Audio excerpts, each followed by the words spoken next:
Hello, everyone. Welcome to this Mental Health Matters webinar. I'm Dr. John Arns. Thank you for listening. Today we're gonna explore the physical causes of anxiety, PTSD, OCD, depression. Call it whatever you want, any mental health label. We're gonna go into exploring the causes of those things, and you'll see they all have similar underlying causes and mechanisms. We're also gonna talk about kind of the traditional approach to correcting mental health disorders. And first here, a little bit about myself. I'm a structural chiropractor. I focus on the nervous system and chronic health challenges, so kind of more the holistic approach to how the spine affects the body. And also a member of the Weston A. Price organization. The focus and goals of that organization are using traditionally prepared nutrient-dense foods to help the body heal and function optimally. So in our office, we use an approach or a philosophy called salutogenesis. So this approach, we're focusing on all the things that actually support and create health in the human body. Saluto is Latin for health. Genesis is the creation of. So all the things we can do to create health in the human body, because when we create health, then we can limit the likelihood and occurrence of disease and different disease presentations in the body. And this information we're going to go over here is not my opinion. It's not something I'm making up. It's based on some of the latest research, journals, articles on the topics of mental health and physiology of the human body. And this is the overline here of what we're going to talk about. Number one, what's going on. I think a lot of us are aware of the seriousness of the situation in today's world and human society of mental health disorders and how severe they are and how common they are. We're going to go to why they happen, and then lastly, what's next, or what can we do to start to change and start to improve the conditions of humanity right now, and just the overcoming the seriousness of mental health disorders in our society. Digging into some of the numbers here, the impact of mental health disorders.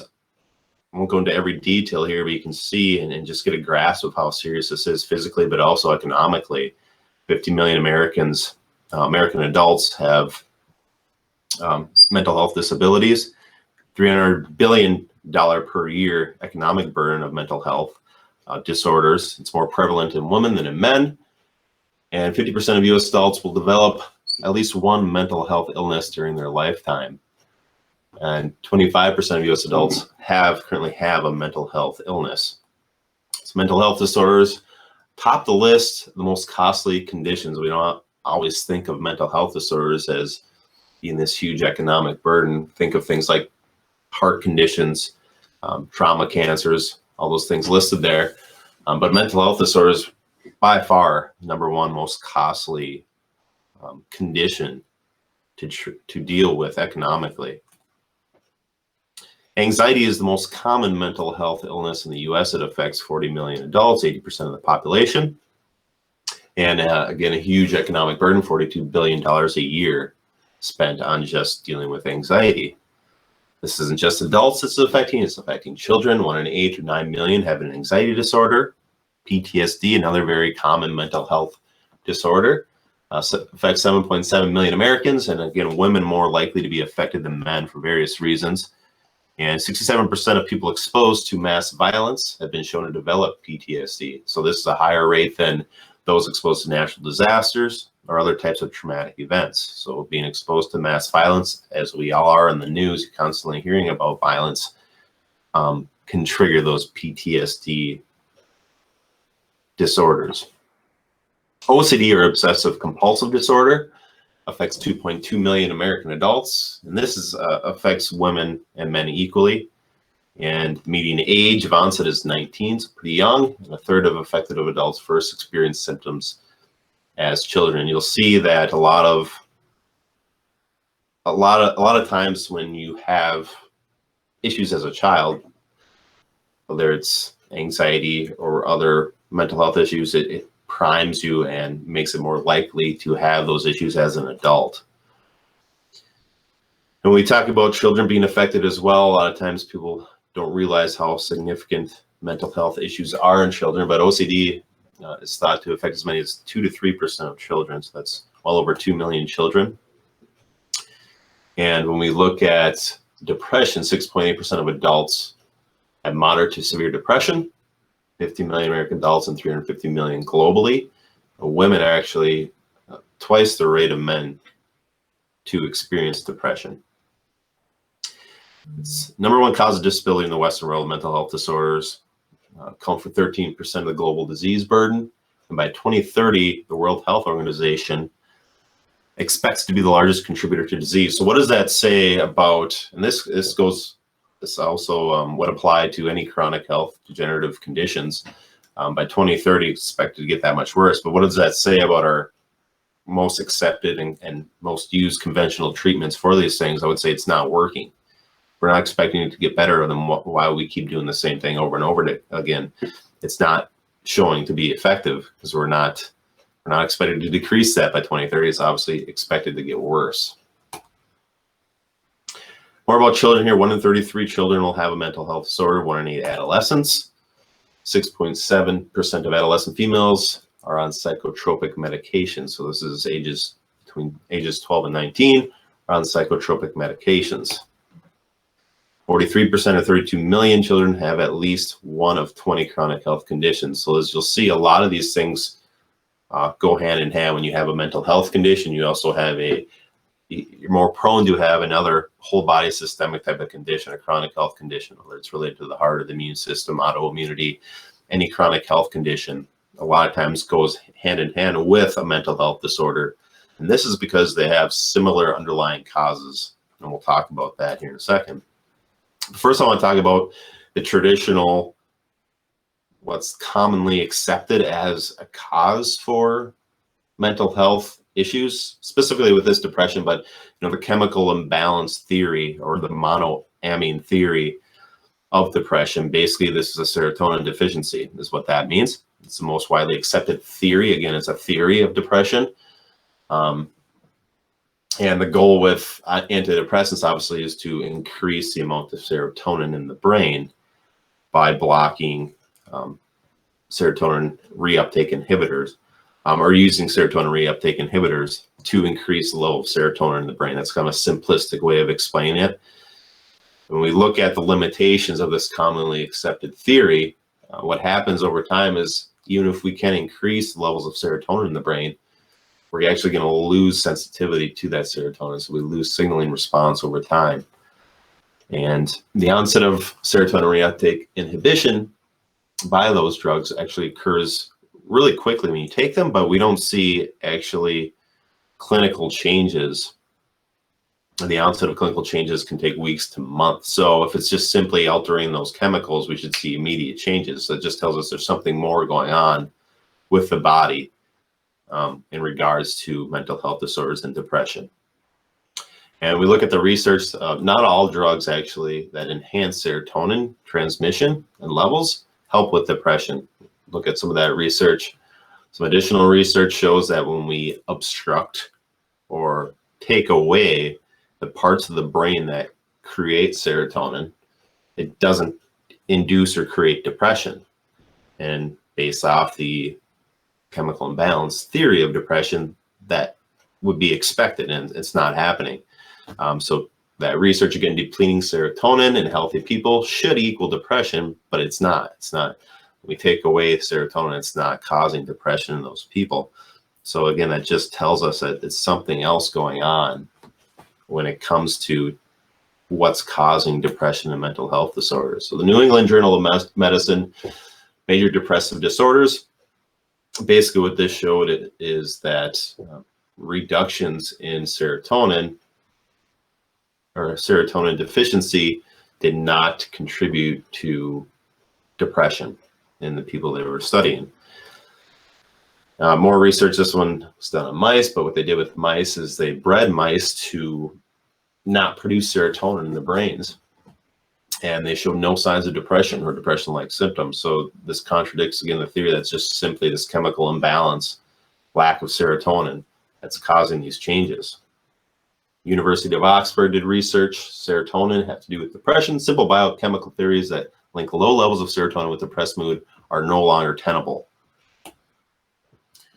This is a book by A neuroscientist, although is often say with great confidence that depressed people have a serotonin and norepinephrine deficiency, the evidence actually contradicts these claims. So a lot of people coming out and talking about how it's not just serotonin deficiency.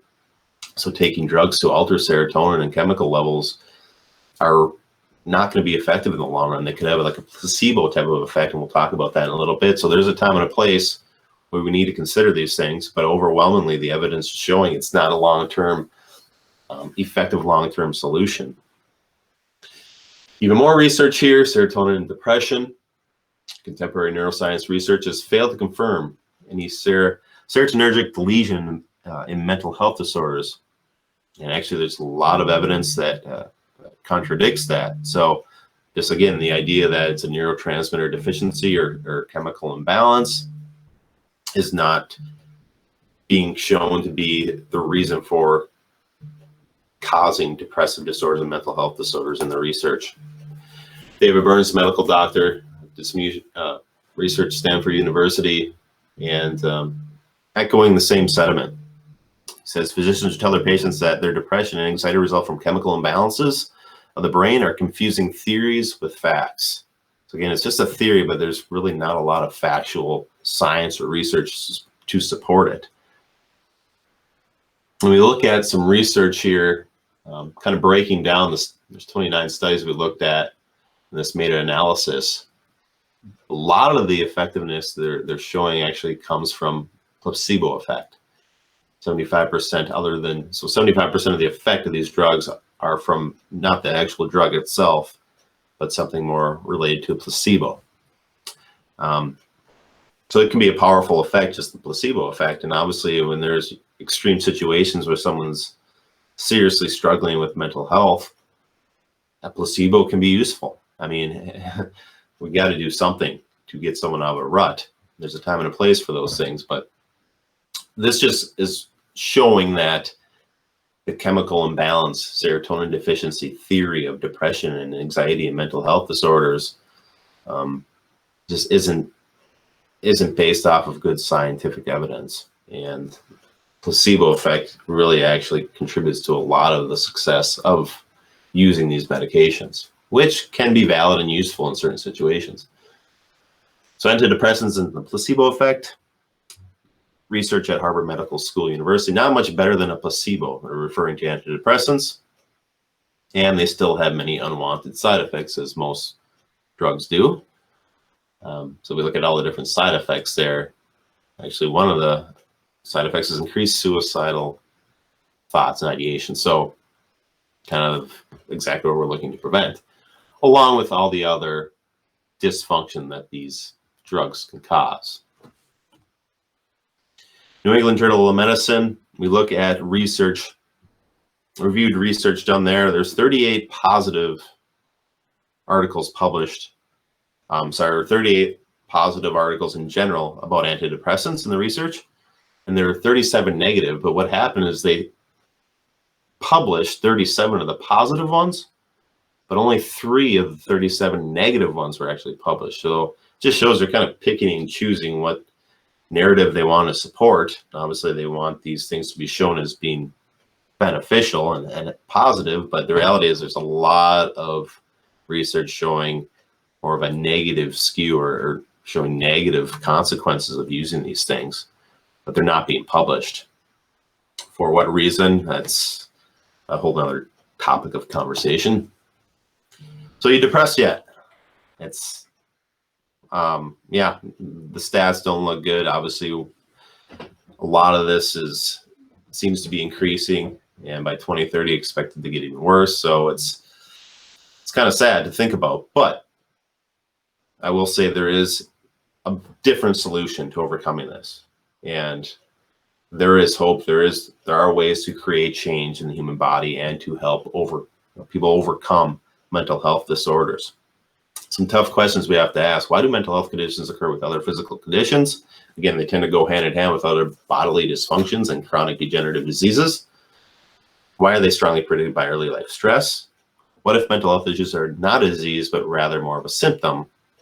So more they're secondary to underlying inflammation of the body, as we're going to talk about. So what if mental health conditions are whole body systemic problems? So I want to start with, when we talk about why people develop mental health disorders, just how the human body works. But I like to start with looking at how mechanical systems work and then kind of branch off of that to the human body. But what does a car need to function optimally? Or a vehicle needs parts, power, and information. It needs all its parts, it needs power, its fuel, it needs a driver. That's the information to get from point A to point B. If you take away any one of those things, and that vehicle will not function optimally. We relate that to computer systems. What do computers need to function optimally? They need parts, the keyboard, the screen. They need power, they need a battery, and they need information. They need the operating system, they need a user. Without any one of those things, that computer will not be functional. So we can apply that logic to living human systems. What do humans need to function optimally? They need parts, power, and information. So we look at parts, power, and information of a human. We have all the parts, the limbs, the various organ systems. But you take away the part of a human, it's not going to function optimally. The power, so power for a human being is water and food, sunlight, those types of things. When we need those things for the body to function optimally. And information is the brain, it's the nervous system. It's the intelligence of the human body that allows it to self-operate and self-function. But you take away any one of those things, the human body will not function optimally. So because systems are made of parts, they are all designed to eventually do what? They break down. So all living systems, when exposed to chemical, emotional, and physical forces over the course of life, break down. So what happens if you take away the change the parts, power, and information of a plant? So if we give a plant less light, we pollute the soil, we pollute the water, we physically damage the plant, we take away the sunlight, all those different things. If we destroy the environment, we create an environment that doesn't allow that plant to thrive, it's going to break down, it's going to die, it's going to suffer and not function optimally. And a human being, the same thing happens. If we take away the parts, power, information of a human being, we don't expose ourselves to sunlight, we don't move, we're sedentary, we pollute our food and our water, we eat processed food, we expose ourselves to carcinogenic chemicals.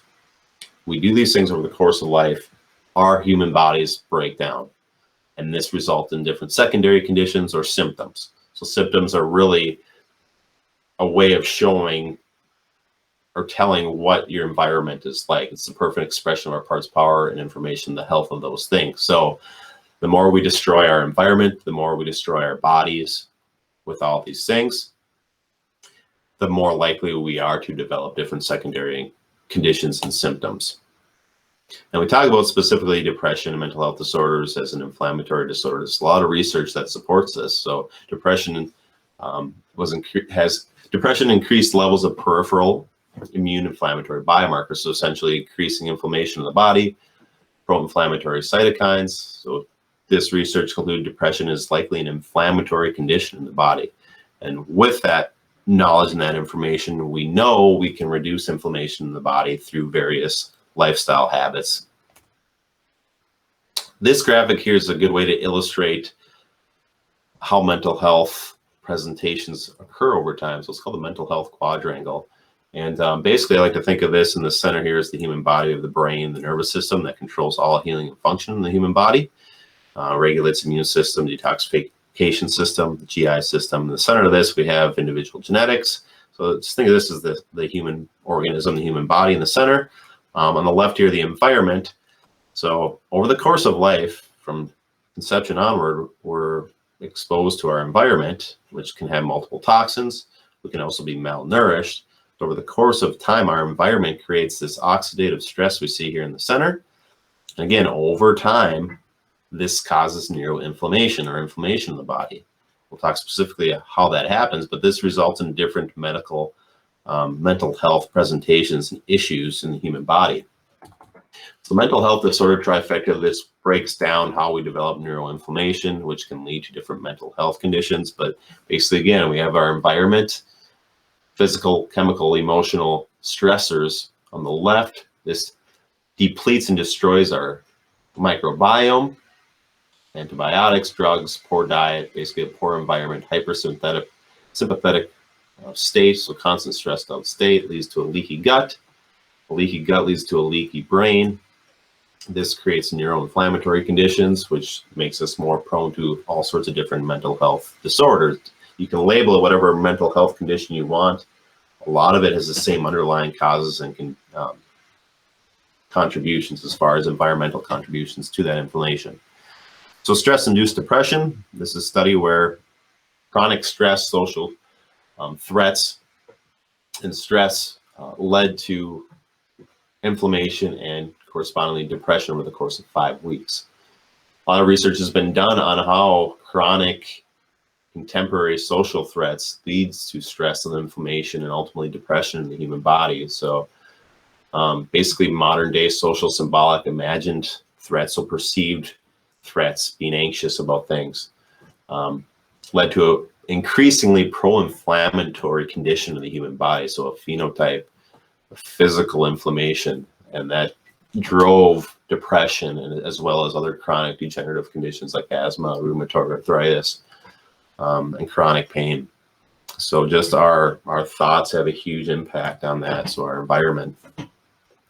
Early life stress primes the body for having more mental health issues or conditions future. So obviously it's should be a goal to try to alleviate these things as early as possible in life. So we know what's going on. We have an idea of why these things happen in the body. Next step is what's next. Where does health come from? How do we start making changes? So the good news is, as I've said before, we can make changes. And there's something called neuroplasticity. Basically, that just means we can change the brain. We can improve the health of the brain with time, with creating good, healthy habits. It starts with our nervous system. So the autonomic nervous system basically has two components. We have the sympathetic nervous system, which is the fight or flight part of the brain and the body and the nervous system. This is what activates when we're stressed. And most people are chronically in a sympathetic state. They're chronically stressed out. So we got to start to activate the parasympathetic, put people in a more relaxed state, get them in a healing state. And there's things we can do to correct this imbalance of high sympathetic, low parasympathetic. A lot of research shows that being in a high sympathetic state, so having this autonomic nervous system imbalance, high sympathetic, leads to depression and leads to different mental health conditions. So we've got to start to balance that out. More research showing here how autonomic imbalance, constant sympathetic state leads to major depressive disorders, leads to mental health conditions.